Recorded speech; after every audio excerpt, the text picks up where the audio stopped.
Ya, Bang Al, pertanyaan saya tadi. Kita lihat bahwa Iran merupakan sponsor utama dari Hamas dan juga Hezbollah. Sementara Israel itu di-backup oleh Amerika Serikat. Apakah ini perang proksi lah intinya begitu ya? Jadi apakah ini akan mempersulit upaya Indonesia menjembatani ataupun mencapai perdamaian di Palestina? Indonesia hari ini dalam rezim Prabowo tidak menjembatani. Indonesia hari ini menjadi kaki tangan Trump dalam politik itu. Itu yang saya ingin katakan. Sementara posisi Trump itu tidak berpihak terhadap kemerdekaan Palestina. Posisi Trump itu berpihak kepada Israel. Itu artinya ada prinsip dasar dari konstitusi dan sejarah Indonesia yang selama ini meneriakkan kemerdekaan Palestina. Tapi faktanya di dalam rezim Prabowo tidak melakukan itu, justru ikut langgam politiknya Trump. Itu artinya saya ingin katakan Prabowo melanggar prinsip-prinsip dasar tuh. Karena kita menolak penjajahan. Apa yang dilakukan Israel dalam konteks Palestina adalah salah satu bentuk penjajahan. Karena itu kita menolak diplomasi dengan Israel selama ini. Bahkan main bola pun kita nggak mau. Sekarang kita duduk di dalam satu BOP. Itu jelas melanggar sejak KTT tahun 1955 sampai kemarin. Tapi rezim Prabowo meruntuhkan itu. Itu satu poin. Yang kedua adalah kalau ngomong perdamaian, tidak ada keinginan perdamaian dilakukan oleh Trump dan Netanyahu. Dalam politik keamanan global hari ini, semua studi keamanan menyebutkan biang kerok ketidakpastian politik keamanan global itu dua orang. Satu namanya Trump, yang kedua namanya Netanyahu. Kenapa? Trump nggak percaya dengan organisasi internasional, hukum internasional yang bernama PBB tadi, hukum internasional. Sehingga dengan seenaknya menangkap ilegal Maduro, melakukan upaya serangan ke Iran, yang berbentuk invasi ini kalau kemudian terjadi ya kan, dan melanggar piagam PBB lagi gitu. Nah, dalam wilayah seperti itu, saya ingin katakan lagi-lagi, keinginan Trump adalah ingin melakukan hegemoni politik ini dulu loh, dalam ekonomi global, menguasai minyak, menguasai dominasi politik di Timur Tengah, dan menguasai jalur perdagangan. Jalur perdagangan yang ingin dikuasai adalah Selat Hormuz. Yang ingin dilakukan adalah beberapa sebelumnya udah ada Panama, lalu kemudian terusan Suez dan lain sebagainya. Itu jalur perdagangan. Sekarang tinggal di Iran ini. Selain sumber daya alam minyak. Venezuela dan Iran kalau nggak punya minyak, Mbak, nggak akan Trump ribut. Kalau nggak punya sumber daya alam nggak akan ribut. Ini kan problemnya itu. Artinya kita harus memahami dong, konteks politik keamanan global ini sedang dihegemoni oleh Trump dan Amerika. Indonesia ikut ayunan itu, gitu.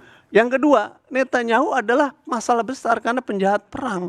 Dia melakukan kejahatan perang terhadap warga Palestina. Anda di sini semua duduk bicara kemerdekaan Palestina, tapi pada saat bersamaan kita duduk bersama penjahat perang. Bukan saya yang ngomong Netanyahu sebagai penjahat perang.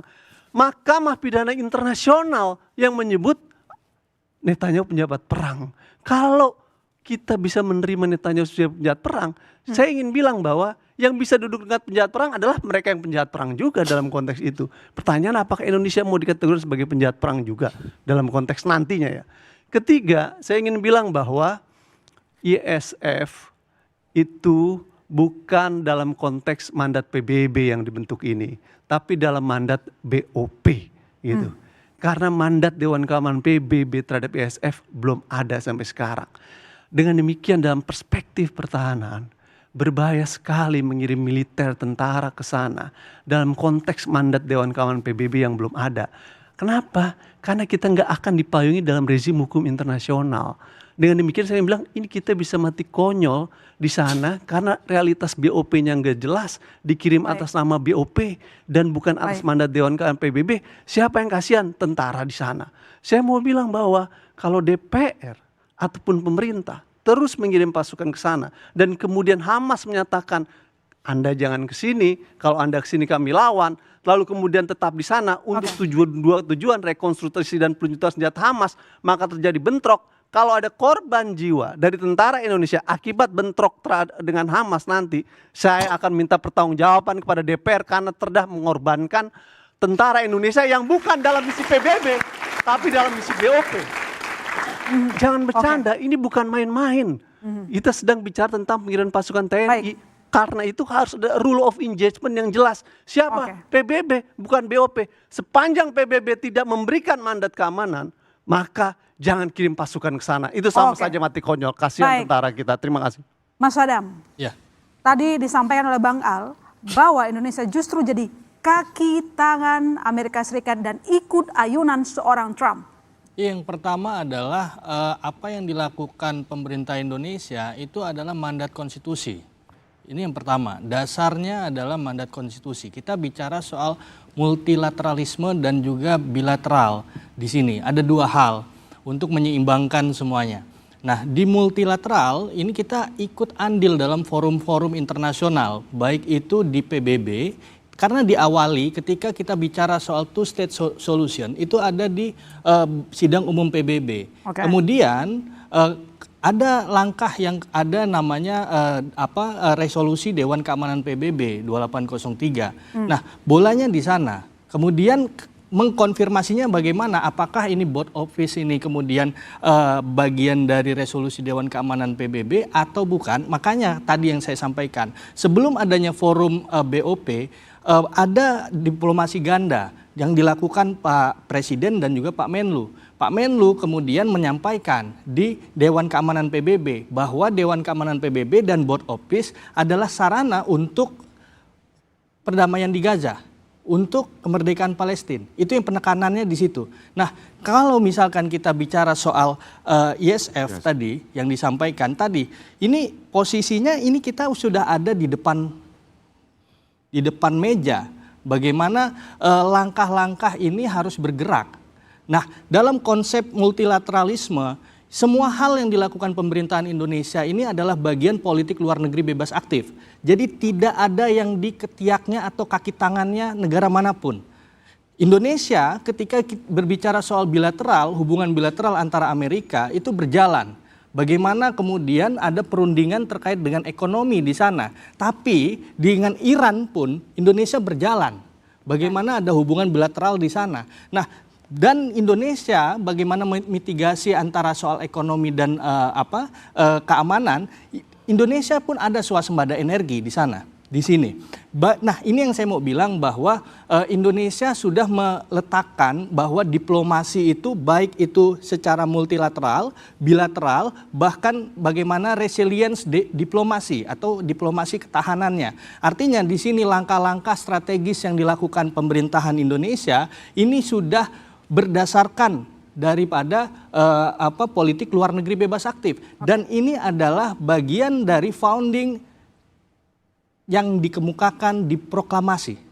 Ya, disinilah yang kita sampaikan bahwa penjajahan di atas dunia harus dihapuskan, kemudian perdamaian abadi dan sebagainya. Nah, saya mau bilang bahwa langkah konkret ini sudah ada di depan mata. Bahkan perjalanan ini bukan hanya BOP, tapi ada langkah-langkah lainnya. Begitu juga tadi ketika ada terkait dengan penjahat perang dan sebagainya. Nah, Israel tadinya itu menolak BOP. Kemudian Israel masuk ke dalam BOP. Dan disinilah perundingan bagaimana two state solution. Palestina di sini ada National Committee for Administration of Gaza yang dipimpin oleh Ali Saad. Nah, disinilah langkah-langkah setelah itu. Apapun itu, misalkan ISF mau masuk ke Palestina, itu harus komunikasi dan koordinasi dengan NCAG atau National Committee for Administration of Gaza. Di sini, jadi dalam runtutannya, ini yang dilakukan secara diplomasi, ini adalah diplomasi yang sehat saya kira. Dan ini harus dilakukan Indonesia untuk apa? Untuk menegaskan politik luar negeri bebas aktif. Oke, silakan Pak Ikrar, tadi mau merespon. Ya, jadi begini ya, kalau kita baca baik-baik ya, kita cinta perdamaian, tapi lebih cinta kemerdekaan. Itu harus kita ingat ya. Dan kita juga tahu ya, politik luar negeri kita bebas dan aktif itu memang dicanangkan Bung Hatta ya, ketika kita menghadapi dua karang, yaitu antara Barat dan juga Rusia gitu, atau Uni Soviet pada masa lalu. Dan kalau kita lihat ya, pertanyaan saya, apakah Pak Prabowo pernah mendatangi otoritas Palestina? Enggak pernah. Ya. Apakah kemudian otoritas Palestina ini bagian dari suatu otoritas yang dianggap sebagai negara di dalam BOP itu? Tidak. Kalau Anda mengatakan nanti ada 100 orang yang disebut sebagai orang Palestina yang adalah orang-orang yang non-politik, ini buat saya itu adalah termasuk adalah budak-budak yang nanti ditentukan oleh Trump untuk menjadi apa? tapi yang namanya otoritas Palestina tidak pernah diajak bicara. Dan karena itu saya mendukung pernyataan tadi Al ya. Anda bisa lihat, Prabowo pernah melihat nggak menyatakan bahwa Netanyahu itu adalah penjahat perang.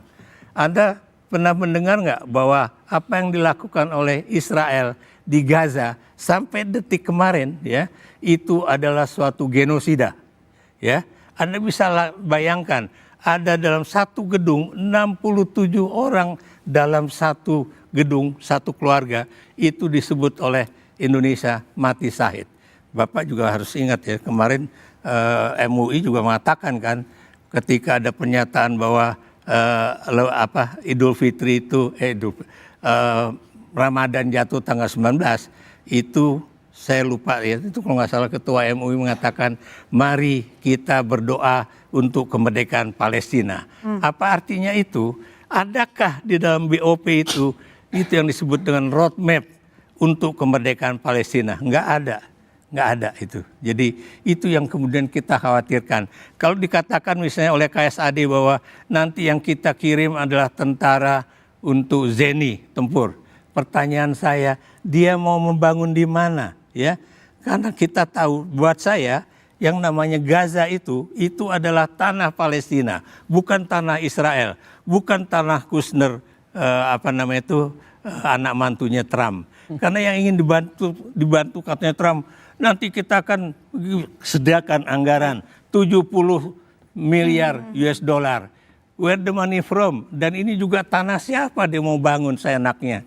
Itu saya masih mengatakan bahwa itu adalah tanah Palestina. Ya, silakan. Nanti aja, Pak. Saya punya pertanyaan ke Bang Anton kalau begitu.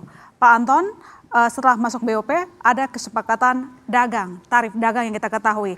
Apakah ini justru akan mengunci keberadaan Indonesia? Nanti dijawab oleh Rizka kembali, saudara.